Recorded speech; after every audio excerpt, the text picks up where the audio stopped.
Now it's time for the main event, the lobster tails, which I have resting in the fridge.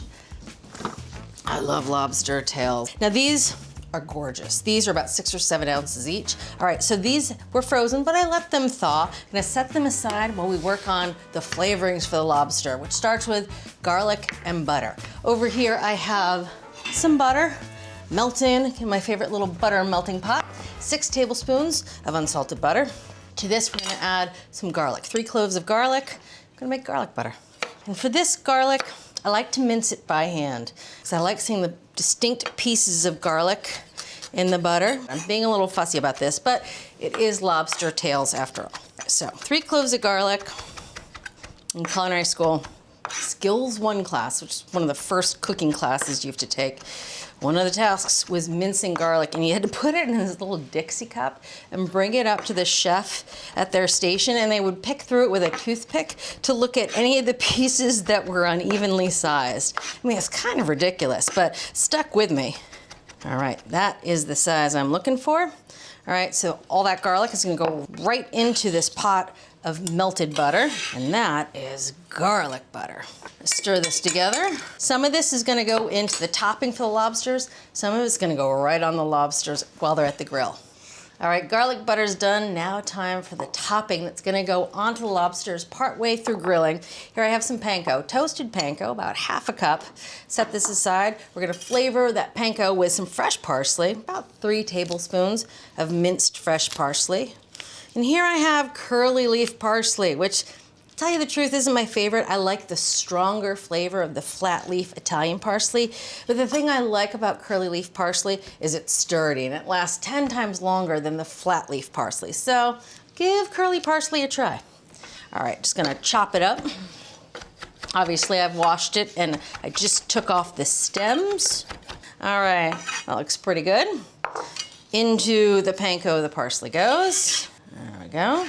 All right, gonna add a little bit of salt and pepper. Again, just doing it by eye. That looks good. Doesn't mean to be really salty or really peppery. A little goes a long way here. There we go. Now for some of that garlic butter. You want about 3 tablespoons of the garlic butter to go right into the panko. 1.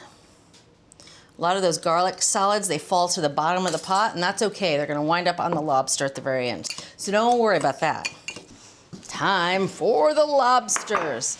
All right, so these beauties, as I mentioned, they're about 6 to 7 ounces each. You wanna cut them in half. That way the meat can get right onto the grill grates and get some good flavor. Now, I used to use a sharp knife until my husband says, why didn't you use a pair of poultry shears? And he actually knows a lot about fish. He sold fish down on the fish pier in Boston for many years. And of course he was right. So here I'm gonna take the lobster upside down using a nice sharp pair of poultry shears. You just want to cut right down the middle of the lobster tail, exposing that lobster meat. Oh yeah, you see that? Gorgeous. Sometimes there's a little gunk in there that you can clean out, but the lobster tails I've been getting recently have been very clean. So I'm gonna put them on a baking sheet. You notice I lined that baking sheet with foil. That's just because I'm gonna take the foil off partway through, and I'll have a nice clean baking sheet to work with out at the grill. These look good.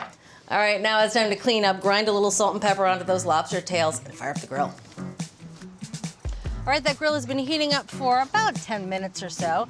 I have both of these burners on high. That just burns off any food left over from the last time I grilled. And now's the perfect time to clean the grill grates. So using a nice sturdy wire brush, I'm just gonna scrape any cooked on bits. That looks pretty good. And now the most important part, I'm gonna oil the grill grates. Now this is a little veg oil, a nice long pair of tongs, a little wad of paper towels. I'm gonna dip the paper towels in the veg oil, run them over the grill grates. And this grill is so hot that the oil is gonna polymerize right on the grill grates. It really helps to keep them nice and seasoned. Now, because we're grilling something delicate, these lobster tails, I'm gonna repeatedly rub the oil on the grill grates more than I would if I was doing chicken or steak. I might do it 8, 10 times, really build up that oil so that it's a bit more nonstick. It just helps the lobster not stick so much. All right, that looks pretty good. You can see how nice and glossy it is. All right, on go the lobster tails. Now I'm gonna put them cut side down just for the first few minutes, and then we'll add the butter and the panko topping. Now this grill is kind of a monster in terms of BTUs. If you had a grill that wasn't as powerful, you'd probably want to put the lid down to trap the heat to help that lobster cook through. All right, they've been on the grill for just a few minutes. Now they're not cooked through it, but you can see it just has a little bit of browning, and that's perfect. You just want a little bit of that flavor right on the meat. All right, now it's time to give these guys a little bit of flavor. So here I have that garlic butter. Some of it went into the topping. The rest is gonna go right on the lobster on the grill. Pour a little bit over each. Now the garlic all stays in the bottom of the pot, I found, so we'll go back at the end and make sure everyone gets in a little garlic. I know, right? Doesn't this look amazing? So easy. And these lobster tails, they're just so easy to find. I mean, you can find these even if you don't live on the East Coast or next to water. And the grill just really takes it up a notch. That's good. Now for the toasted panko. You can use a spoon. I'm gonna sort of pack it on there with my fingers. So a little bit of it falls off, but it's okay. So you just pack it on there. Of course, that garlic butter that I just poured over the lobster tail also helps it stick. Now you can see I'm being pretty delicate with these guys. I just want to make sure the crumbs, as many of them, stay on the lobsters as possible. So from here on out, I'm going to treat them pretty gently. All right, looks great. Back on the grill they go, obviously breadcrumb side up this time. And we're gonna cook them for about another 5 minutes or so until they start to bubble around the outside and the whole neighborhood will know it's dinner time.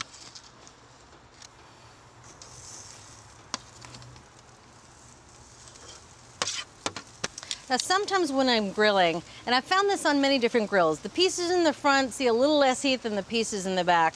So for something this quick cooking, I like to shingle everyone down a little bit after they've been on the grill. Give the front guys a little time at the back. It's been on the grill for 5 minutes and you can see it's really starting to bubble around the edges of all the lobsters. That's a good indication that the lobsters are cooked through. Now you can temp these, they should register 140 degrees, but I found it's really difficult to temp half of a lobster tail, especially when it has that topping on the top. You know, it kind of disrupts it. So I think it's better just to look for the bubbling. All right, time to head inside. All right, the lobsters are off the grill and looking spectacular. It's so easy to make these look so impressive. Just gonna put them on a nice big platter with some lemon wedges. This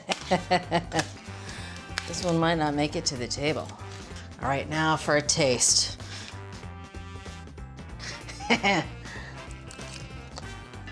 You know, they're frozen lobster tails, but the grill and that garlic butter just give them so much flavor. So simple, but so good. See you next time. Thanks for watching. What'd you think? Leave a comment below and let me know what you're excited to cook this week.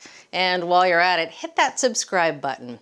You can get today's recipes and more for free at our website, americastestkitchen.com/JuliaAtHome.